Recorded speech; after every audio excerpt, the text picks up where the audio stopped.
Hello guys, welcome to learn mathematics के इस channel में आप सभी का स्वागत है। अगर आपने अभी तक चैनल को सब्सक्राइब नहीं किया है तो सब्सक्राइब जरूर करें and press the bell icon so that you can get all the updates at the time. So here we are starting in class 10th. Today we will discuss about the trigonometry. Okay, trigonometry आपका नया chapter है, आपने पहले इसके बारे में कभी नहीं सुना है, सो बहुत इंटरेस्टिंग लगेगा आपको। ये trigonometry चैप्टर के बारे में डिस्कस करते हैं। Okay, now trigonometry chapter, inside the trigonometry chapter there are trigonometry ratios. Okay, already you know that about the triangles, types of triangles के बारे में आप पहले से जानते हैं। So first of all the triangle which we use in this is the right angle triangle. Okay, so सबसे पहले हम राइट एंगल ट्राइंगल को ही डिस्कस कर लेते हैं। This is a right angle triangle, this is a 90 degree angle. If I write it ABC, then this is a right angle triangle, right angled at B. Okay, so this is a right angle triangle. Now this side is known as hypotenuse. Obviously you are aware of this. Okay, this is called base and this is called perpendicular. Okay, so these are the sides of a right angle triangle. Okay, Pythagoras theorem you already know about that. Pythagoras theorem भी आपकी इसमें लगती है। Pythagoras theorem we know that the square of the hypotenuse is always equal to the sum of the squares of perpendicular and base. ठीक है, so this is the Pythagoras theorem. जो इसमें most probably आपकी जो theorem apply होनी है वो Pythagoras theorem ही है। ठीक है, क्योंकि आपको कोई भी एक ट्रिग्नोमेट्री आइडेंटिटीज अगर दी होती है तो आपको बाकी सारी ट्रिग्नोमेट्री आइडेंटिटीज उसके बेसिस पे निकालनी होती हैं। तो इसके लिए आपको ट्रिग्नोमेट्री रेशियोज सारे निकालने होंगे। तो आपके इसमें क्या काम करेगी? पाइथागोरस थ्योरम ही काम करेगी, because whenever we are working in the trigonometry ratios we always have a right angle triangle. हमारे पास हमेशा क्या होता है? राइट एंगल ट्राइंगल ही होता है। Okay, so discuss about the trigonometry ratios के बारे में बात कर लेते हैं। ठीक है, yes, one thing is there that is your theta angle. ठीक है, एंगल थीटा ये है and angle theta can be there also, ठीक है, दोनों जगह हो सकता है। So we will work on these angles. ठीक है, ये एंगल की जो वैल्यू है इस पर हम वर्क करेंगे according to different trigonometry ratios. ठीक है, इस थीटा की वैल्यू क्या है ये हमें निकालना है और वो कैसे हम निकालेंगे इसको हम आगे डिस्कस करते हैं। नाउ दिस थीटा, अगर जो आपका ये थीटा की वैल्यू है ये इस साइड पर है, यानी कि ए वाले पॉइंट पर है। ठीक है, then base will be remain base and perpendicular remain perpendicular. But अगर आपको ये वाला थीटा निकालना है, that means if you have to find the angle C, अगर आपको एंगल ए निकालना है then base will be base, perpendicular will be perpendicular. But if you want to find this angle जो आप अपर साइड वाला, ठीक है, then your base and perpendicular will be changed, क्योंकि ये वाला एंगल जब इधर आएगा तो आपका बेस परपेंडिकुलर में चला जाएगा और परपेंडिकुलर बेस में चला जाएगा। ठीक है, but remember in a right angle triangle always we can exchange base and perpendicular, but we can not exchange hypotenuse at any cost. ठीक है, किसी भी कॉस्ट पर हम हाइपोटेनियस को चेंज नहीं कर सकते, because the hypotenuse is the longest side, it is in front of a 90 degree angle. Always वो क्या रहेगी? 90 डिग्री एंगल के ही फ्रंट में रहेगी। But perpendicular and base can be changed according to the angle. If I want to find angle A, then base will be this, perpendicular will be this. But if I want to find the angle C, okay, for angle C this will be perpendicular and this will be base. ये exchange हो जाएंगे। okay, so remember this, ये आपके आगे बहुत काम आने वाला है। Now we will work on trigonometry ratios. So first ratio sin theta. ठीक है, the value of sin theta is perpendicular upon base. ठीक है, परपेंडिकुलर अपॉन बेस इसकी वैल्यू होती है। That means according to this situation, अगर आपको ABC triangle exactly same दिया हुआ है तो what is our perpendicular is BC, so it is BC upon AB, sorry it is not base, perpendicular upon hypotenuse. Okay, perpendicular upon hypotenuse, so it is BC upon AC.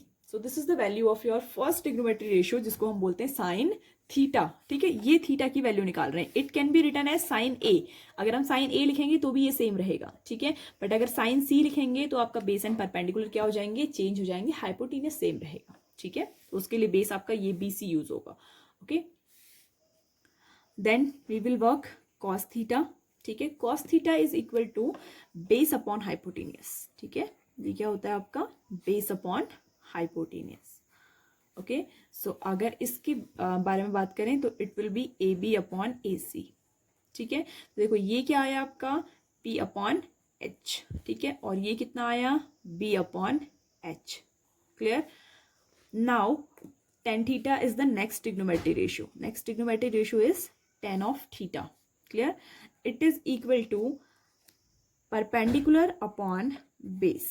It is equal to perpendicular upon base, ठीक है। Perpendicular upon base, इसके equal है ये tan theta, ठीक है। तो perpendicular क्या है आपका, BC upon base is AB, ठीक है। So that means tan theta अगर मैं इसके आगे एक और लिखूं तो it is P upon B, तो ये क्या है, P अपॉन B है, और ये क्या है आपका tan थीटा। देखो अब ये तीनों की वैल्यूज आपको याद हो गई ना, तो अगर आपने इतना सा याद कर लिया है, first sine theta, cos theta and tan theta, तो आपको बस इतना ही याद करने की जरूरत है, बस इतना याद कर लो, ये सारे याद हो जाएंगे, ठीक है। क्योंकि जो बाकी ट्रिग्नोमेट्री रेशियोज होते हैं ना, वो इन्हीं ट्रिग्नोमेट्री रेशियोज के रिवर्स रेशियोज होते हैं, ठीक है। जैसे आपका है कॉसेक थीटा, कॉसेक थीटा किसका रिवर्स होता है, always the reverse of sine theta. Cosec theta is the reverse of sine theta. Reverse का मतलब क्या है, चेंज हो जाएगा, क्या होगा, हाइपोटेनियस ऊपर आ जाएगा और परपेंडिकुलर नीचे आ जाएगा, ठीक है। सो इसको भी रिवर्स कर लेंगे, AC upon BC। That means अगर आपने साइन थीटा की वैल्यू निकाल दी है तो आपको कॉसेक थीटा निकालने की जरूरत नहीं है। आपको क्या कर देना है, जस्ट वैल्यूज को रिवर्स कर देना है, उसका आपको रेसिप्रोकल निकाल देना है, क्लियर। नाउ कॉस थीटा का जो रिवर्स होता है वो होता है सेक थीटा, ठीक है। Sec theta that means cosec theta क्या है आपका, 1 अपॉन साइन थीटा, ठीक है। ये कॉसेक थीटा की वैल्यू है, इसीलिए हमने क्या किया, रिवर्स कर दिया। और जो सेक थीटा है वो क्या है, कॉस का रिवर्स है, तो that means 1 upon cos theta और सेक थीटा एक ही बात होती है, okay. 1 upon cos theta and sec theta दोनों एक ही वैल्यूज हैं, okay. Then this is also reverse of cos theta, तो कॉस थीटा का रिवर्स क्या होगा, hypotenuse upon base, clear. Reverse it, AC upon AB, clear. Then the last trigonometry ratios जिसमें हम वर्क करते हैं, that is your cot of theta, okay. And this is equal to 1 upon tan theta. ये आपका tan theta का reverse होता है। tan theta का reverse cot theta, cot theta का रिवर्स tan थीटा, यानी कि एक दूसरे के क्या है, रिवर्स है। अगर आपको cot थीटा पता है तो आप रेसिप्रोकल निकाल लीजिए, tan थीटा निकल जाएगा। tan थीटा पता है तो रेसिप्रोकल निकाल लीजिए, cot थीटा पता चल जाएगा, clear. So this is equal to, ये किसके इक्वल होगा, इसके रिवर्स के इक्वल होगा, that is equal to base upon perpendicular, okay. और ये क्या हो जाएगा आपका, AC अपॉन BC, क्लियर। तो ये हो जाएगा आपका AC अपॉन BC, क्लियर। तो these are the trigonometry ratios, 6 ratios हैं। Only you need to remember this, आप इसको रिमेंबर कर लीजिए, ठीक है। ये रिमेंबर है आपको, that means first value is of sine theta, second of cos theta, third of tan theta. तो तीनों अगर रिमेंबर है तो बाकी तीन तो याद करने की जरूरत ही नहीं, क्योंकि ये क्या है, इसके रिवर्स वैल्यूज हैं। आप इन्हीं का रिवर्स कर लीजिए तो आपका क्या निकल जाएगा, ये तीनों निकल जाएंगे, H upon P, H upon B and B upon P। तो ये क्या हो जाएंगे, उनके रिवर्स हो जाएंगे, no need to remember them, ठीक है। तो आप तीन बस याद कर लीजिए and this remember this formula only, इसको आप याद कर लीजिए, ठीक है। इस फॉर्मूले को याद कर लो, बाकी आपको कुछ याद करने की ज़्यादा ज़रूरत नहीं है, okay. Now working on the exercise, now solving the exercise 8.1, first question is there. In this question it is given that ABC is a right angle triangle, right angled at B, okay. तो हम ऐसा ही इसका एक figure draw कर लेंगे, right angle eight B, तो B को आप राइट एंगल ड्रॉ कर लीजिए, A and C। It is given that the AB side is 24 centimetre and the BC side is 7 centimeter, okay. Determine sin A cos A, आपको पहले तो sin A and cos A की value निकालनी है, ठीक है। तो sin and cos के लिए हमें हाइपोटेनियस की जरूरत होती है। So first of all we will apply the Pythagoras theorem and we will apply that hypotenuse square is equal to perpendicular square plus base square, ठीक है।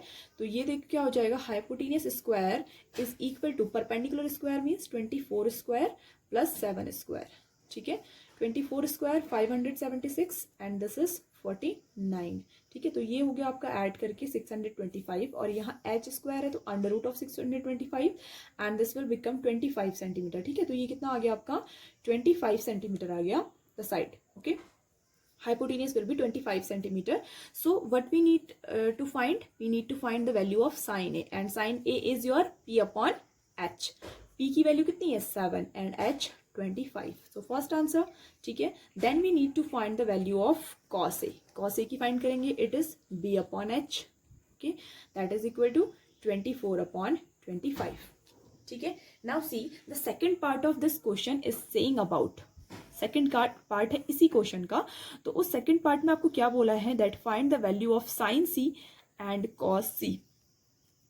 आई have told you in the video lecture that means if I have to make this angle, अगर आपको यही angle की value निकालनी है तो perpendicular and base same रहते हैं, बट अगर इस वाले एंगल के लिए वैल्यूज निकालनी है तो परपेंडिकुलर बेस हो जाता है और बेस परपेंडिकुलर हो जाता है। Clear? So that means for this angle this will be base and this will be perpendicular. कौन से एंगल के लिए? सी एंगल के लिए, ठीक है। तो आप साइन सी यूज करिए, okay. Sine C is equal to P upon H, ठीक है। बट पी इसके लिए क्या है, ये 24।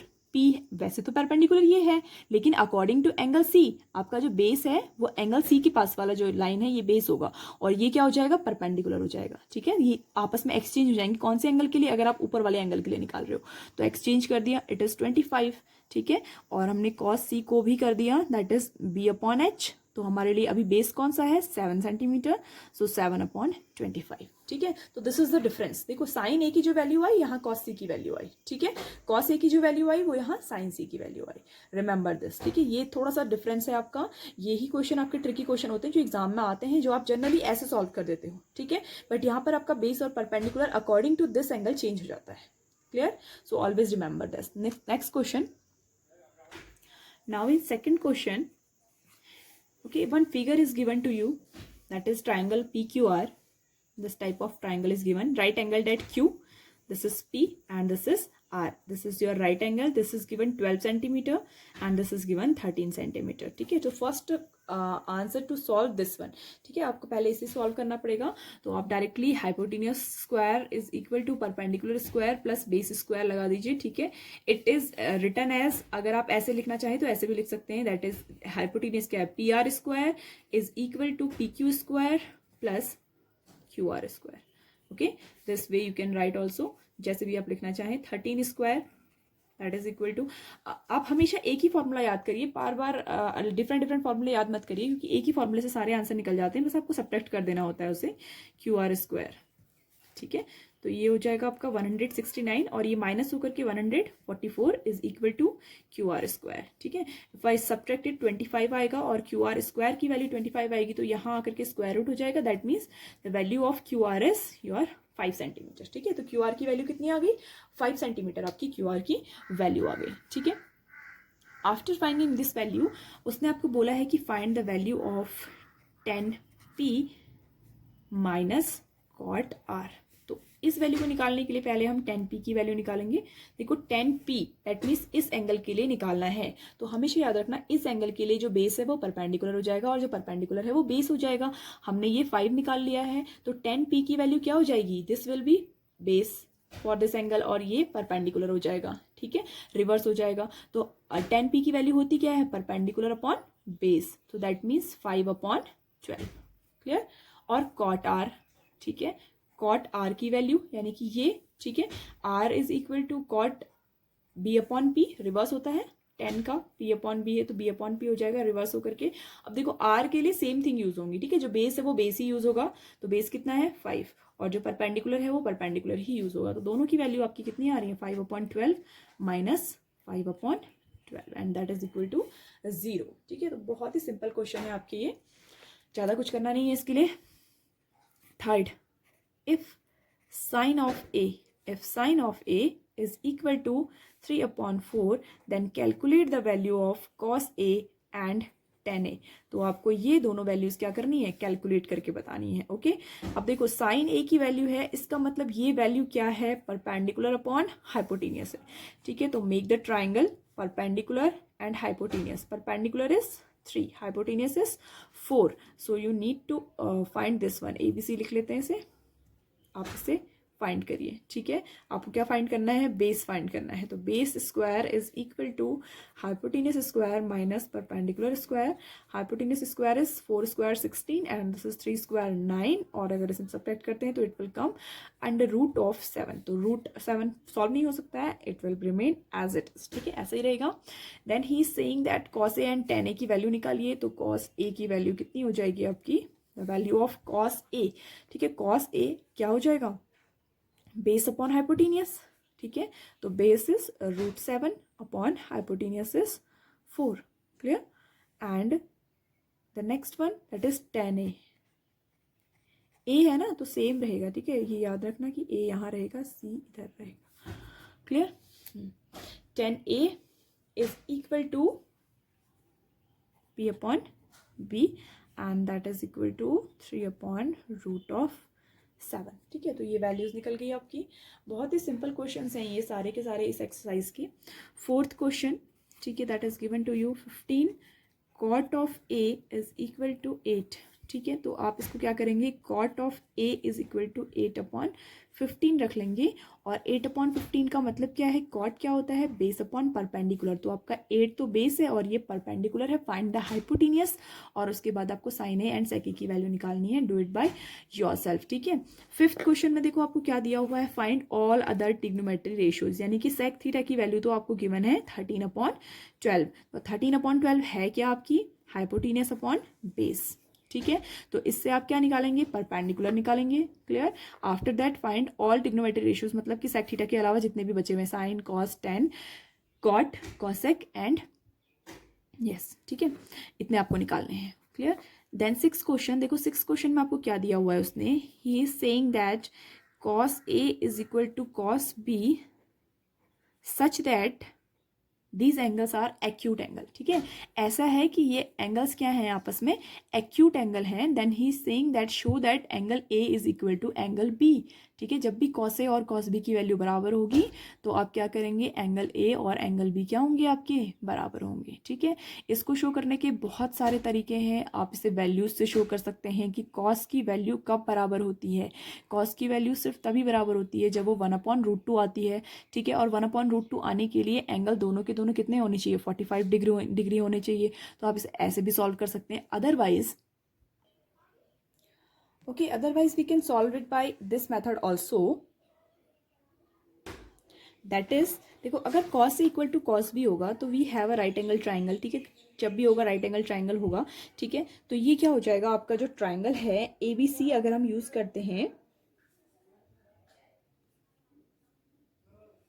Then angle A, angle B and angle C, C is 90 degree angle ले लेते हैं, ठीक है। तभी आपके एंगल A और एंगल B बराबर होंगे। देखो cos A की वैल्यू क्या होगी, cos A की वैल्यू होगी आपकी that is base upon perpendicular. Base upon perpendicular means base तो AC है और परपेंडिकुलर क्या है, सॉरी हाइपोटेनियस क्या है, AB है, ठीक है। तो ये इक्वल होना चाहिए, किसके इक्वल होना चाहिए, अगर हम cos B की वैल्यू लें तो cos B के लिए बेस क्या हो जाएगा, ये BC वाला बेस होगा और ये AB हो जाएगा, ठीक है। तो अकॉर्डिंग टू दिस सिचुएशन अगर हम AB और AB को कैंसिल कर देते हैं तो हमारा AC और BC एंगल जो होने चाहिए, सॉरी साइड जो होंगी वो बराबर हो जाएंगी। That means this side is equal to this side. 9th class में हमने एक थ्योरम पढ़ी थी कि angle opposite to equal sides are always equal, यानी कि इस साइड के अपोजिट ये एंगल और इस साइड के अपोजिट ये एंगल आपस में क्या होने चाहिए, इक्वल होने चाहिए। अगर साइड इक्वल है so that means angle A is equal to angle B. तो आप ऐसे भी इसे प्रूफ कर सकते हैं, ठीक है। बहुत सारी मेथड से इसे प्रूफ करने की, you can prove by any method.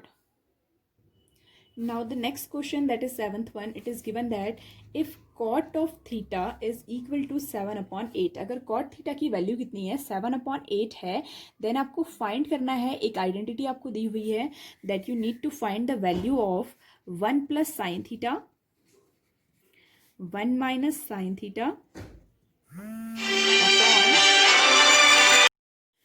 upon 1 minus sin theta upon 1 plus cos theta into 1 minus cos theta, ठीक है। ये आपको वैल्यू फाइंड करनी है। देखो अगर मैं आइडेंटिटी यूज करूँ a plus B, a minus B and a plus B, a minus B, तो आपका ये हो जाएगा 1 माइनस साइन स्क्वायर थीटा, क्योंकि 1 का स्क्वायर तो 1 ही होता है, और नीचे हो जाएगा 1 माइनस कॉस स्क्वायर थीटा। और अगेन अगर मैं आइडेंटिटी यूज करूँ तो 1 minus sine square theta is your cos square theta. अगर अभी आप आइडेंटिटीज वाले चैप्टर में इसको पढ़ेंगे तो ज़्यादा अच्छे से समझ में आ जाएगा। तो ये हो गया आपका cos square theta upon sine square theta, ठीक है। तो दैट मीन्स आपको कॉस थीटा और साइन थीटा की वैल्यू चाहिए, और इसके लिए आपको हाइपोटेनस निकालना पड़ेगा। तो ये आपके बेस और परपेंडिकुलर्स हैं, आपको हाइपोटेनस निकालना है। तो आप 7 का स्क्वायर प्लस 8 का स्क्वायर कर लीजिए, ठीक है। इट विल बिकम √113, ठीक है। ये आपकी वैल्यू आ जाएगी। जैसे ही ये वैल्यू आती है cos square theta, cos means क्या होता है, बेस 7 अपॉन √113 स्क्वायर कॉस का स्क्वायर, और साइन की वैल्यू क्या हो जाएगी आपकी 8 अपॉन, ठीक है, वो परपेंडिकुलर अपॉन होती है। तो √1/3 ये तो सब कैंसिल हो जाएंगे, और आपका जो आंसर है वो कितना आ जाएगा 49/64। दैट मीन 7 का स्क्वायर अपॉन 8 का स्क्वायर। तो ये आपका आंसर आ जाएगा डायरेक्टली, ठीक है। एक और आइडेंटिटी उसमें दी हुई है, सेकंड उसने बोला है कि find the value of cot square theta. तो आप डायरेक्टली क्या कर सकते हैं, कॉट स्क्वायर थीटा की वैल्यू भी निकाल सकते हैं। आप यहीं से भी इसे निकाल सकते थे, sine square theta upon cos square theta upon sine square theta is always equal to cot square theta, ठीक है। तो वैल्यू इक्वल ही आएगी। कॉट स्क्वायर थीटा की वैल्यू कितनी आ जाएगी 7/8 स्क्वायर, ठीक है। तो ये भी क्या आ जाएगा 49/64। इसने इसीलिए दिया है कि ये जो आइडेंटिटी है ना, ये आइडेंटिटी आपके कॉस स्क्वायर थीटा के इक्वल होती है, इसीलिए आपको दिया हुआ है, ठीक है। 8th question, try to do by yourself. 3 cot theta 3 cot A is equal to 4। तो इसका मतलब आपको दिया है कि cot A is equal to 4/3, ठीक है। देखो कॉट की वैल्यू अगर आपको दी हुई है तो आप 10 की वैल्यू डायरेक्टली निकाल लेंगे। 10 आपको निकालना है इसमें एक, तो 10 कितना हो जाएगा 3/4, इसी का रिवर्स हो जाएगा, ठीक है।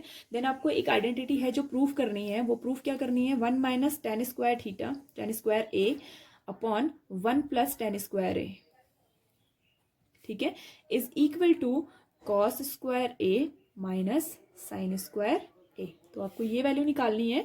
तो आप क्या करिए, right hand side left hand side में वैल्यू रखिए, राइट हैंड साइड में दोनों में वैल्यू रखिए, और आप में क्या निकाल लीजिए, दोनों को इक्वल निकाल लीजिए, ठीक है। तो ये 1 - tan स्क्वायर थीटा की जगह पर आप 10 की ये वैल्यू रखेंगे, दोनों को कंपैरिजन करिए, और दोनों की वैल्यू कितना आना चाहिए, सेम आनी चाहिए। अगर सेम आ जाता है तो उसने लिखा है कि येस और नॉट, अगर सेम आता है तो येस लिखिए, अदरवाइज नॉट लिखिए। क्लियर।